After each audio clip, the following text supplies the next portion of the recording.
मालिक को प्रणाम। दाजी कहते हैं स्वयं को अंतर्मुखी करें। सभी को नमस्ते। मुझे आज आप लोगों को इतनी संख्या में देखकर खुशी हो रही है। कार्यक्रम पूरे विश्व में प्रसारित किया जा रहा है और मैं उन सभी का हार्दिक स्वागत करता हूँ जो दूर दराज जगहों से हमारे साथ जुड़े हैं। इसलिए आज मेरी कोशिश है कि सभी अभ्यासियों तक पहुँचूं और उनको एक सरल सा संदेश दूं। अक्सर हम ये समझते हैं और ये सही भी है कि भंडारे के दौरान समारोह स्थल कृपा की चादर से ढका रहता है। हमें ये समझने की ज़रूरत है कि अब ऐसा नहीं है। ऐसा पहले भी कभी नहीं था कि ये उसी स्थान तक सीमित रहती है जहाँ गुरुदेव मौजूद होते हैं।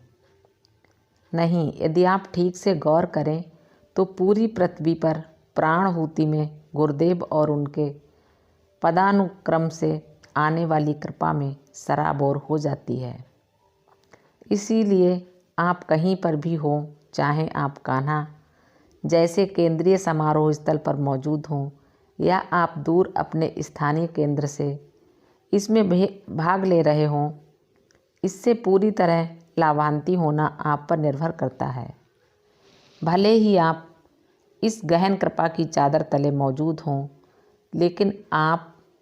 लेकिन यदि आप इसके साथ सामंजस्य में नहीं हैं तो आप पूरी तरह से इसे खो देंगे। इसीलिए दूरी बिल्कुल भी मायने नहीं रखती। क्या आप वास्तव में सामंजस्य में हैं, आंतरिक रूप से मालिक के साथ सामंजस्य में हैं? बस इसी की ज़रूरत है। बहुत से अभ्यासी शिकायत करते रहते हैं कि अरे हमारे केंद्र में प्रशिक्षक नहीं हैं। बहुत से अभ्यासी पुराने समय के बहुत सालों तक अपने आप ही ध्यान करते रहे। कुछ ने तो दशकों तक बिना किसी प्रशिक्षक के ध्यान किया।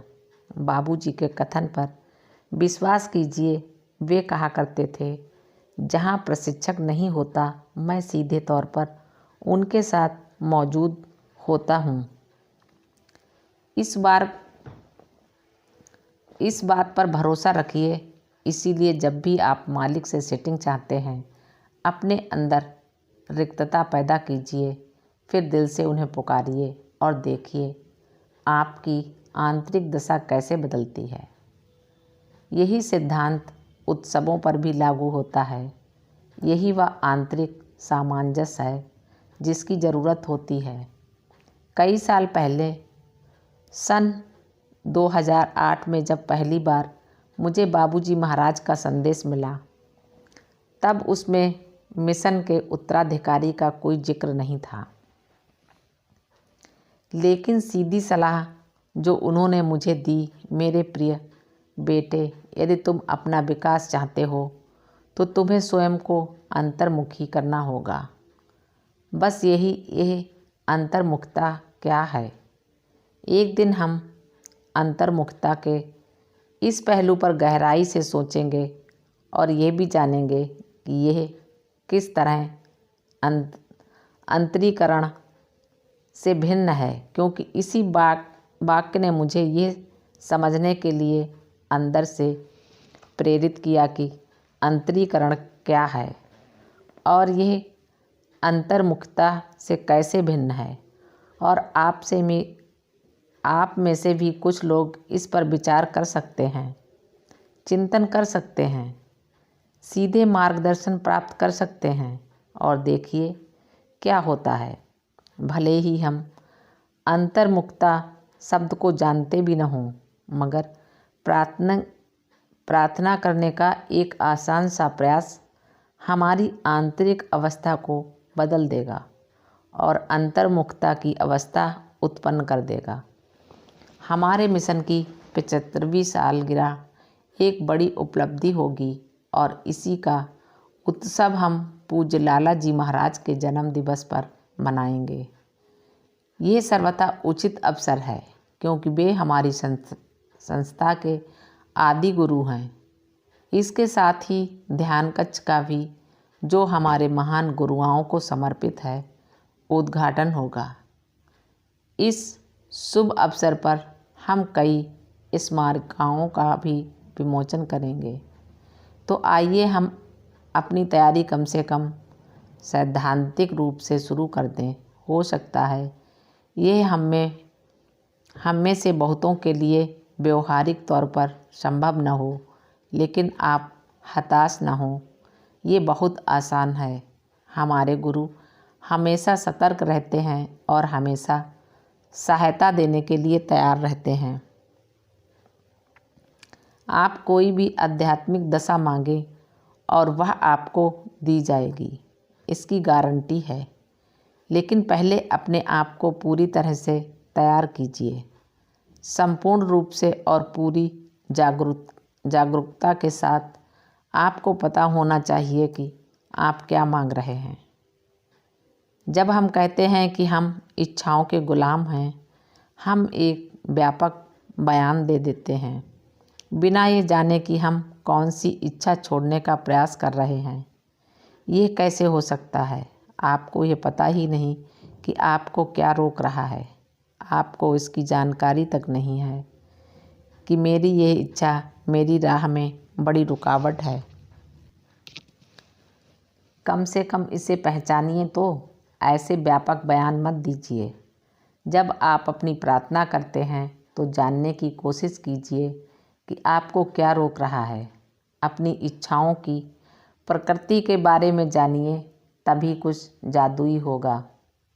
ऐसा ही आपकी आध्यात्मिक दशा के साथ होता है। इसे जानिए, इसका थोड़ा आनंद लीजिए, फिर इसे धीरे धीरे बढ़ाइए। यदि आप किसी आध्यात्मिक दशा को पसंद करने लगते हैं तो वही उसका आनंद है जिसे झलक कहते हैं। अब इसे गहरा कीजिए, बार बार स्मरण करके इसे और गहन बनाइए। इस पर ध्यान कीजिए और देखिए कि कैसे थोड़े से समय में आप बिना प्रयास के इस दशा के मालिक बन जाते हैं। सहज मार्ग ऐसी ही सफलता प्रदान करता है।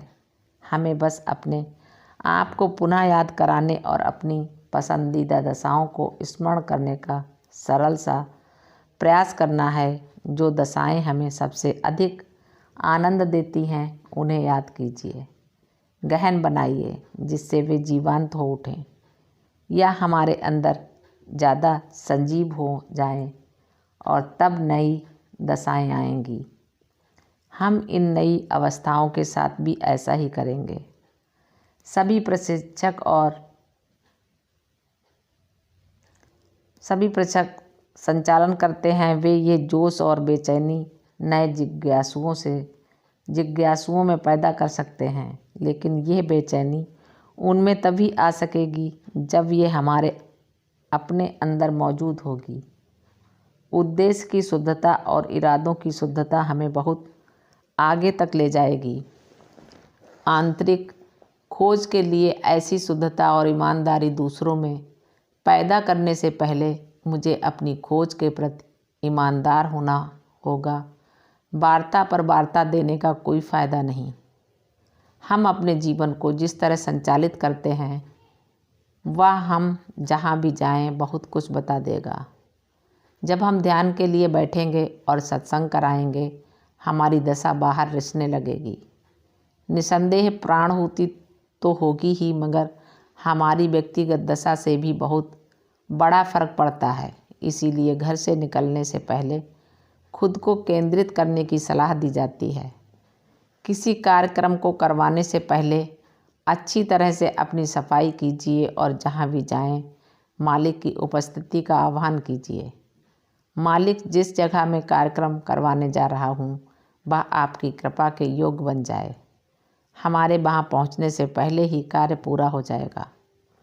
तब हमारे लिए करने को बहुत कम कार्य रह जाता है। हालांकि हम बोलते हैं, सफाई करते हैं, प्राणहुति देते हैं और लोगों से बातचीत भी करते हैं, लेकिन असल आध्यात्मिक कार्य हमारे वहाँ जाने से पहले ही पूरा किया जा सकता है।